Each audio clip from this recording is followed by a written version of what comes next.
Yeah, I do play bass in a band. Really? Okay, I'm so impressed. guys, today Jeannie had a patient with a PEG tube, which is a percutaneous endoscopic gastrostomy tube. Jeannie, why don't you tell everyone what that's used for? Long-term nutritional support. Right. And the procedure for administering feedings is similar regardless of the tube used. Okay? Now, most of the feedings you administered today were intermittent. They can also be administered continuously over 24 hours. And a feeding pump is always used for these. Let's see, Robert, you had a patient receiving a continuous feeding. Can you tell us a little bit about that? Well, with a continuous feeding, it's important to check for residual, the amount of feeding remaining in the stomach, and confirm placement of the tube every 4 to 6 hours, right? Exactly right. Okay, now I'd like to take just a minute to try and answer any questions you might have about the things we've looked at today. Well, I know we've gone over it, but I think I would get nervous when inserting a tube and the patient coughs and gags. Is there a simple checklist I can have in my head when that happens? There definitely is, Robert. Let's walk through a situation. Let's assume Jeannie has a patient.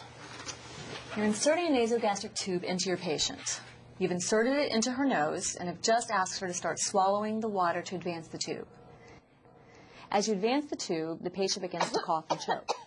We start by asking the patient a question. Okay, can you tell me your name?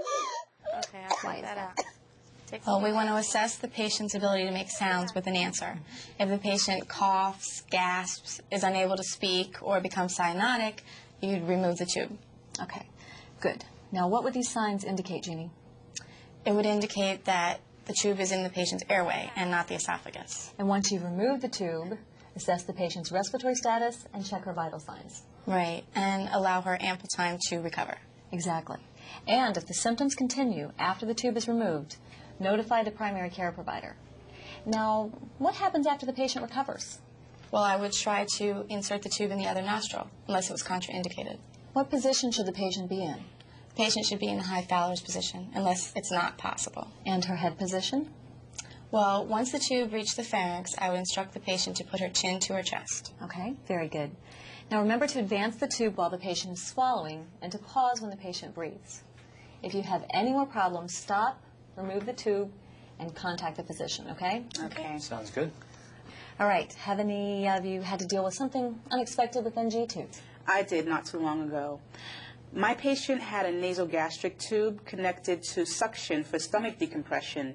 And as I was irrigating the tube, I met a lot of resistance after attaching the syringe of irrigant to the NG tube. I wasn't able to flush the tube. So what did you do? Well, first I repositioned the patient and tried again.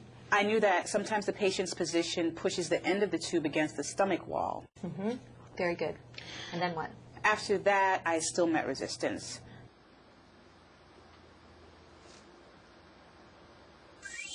So I used 20 cc's of air rather than irrigation solution, and that worked. The air helped reposition the end of the tube.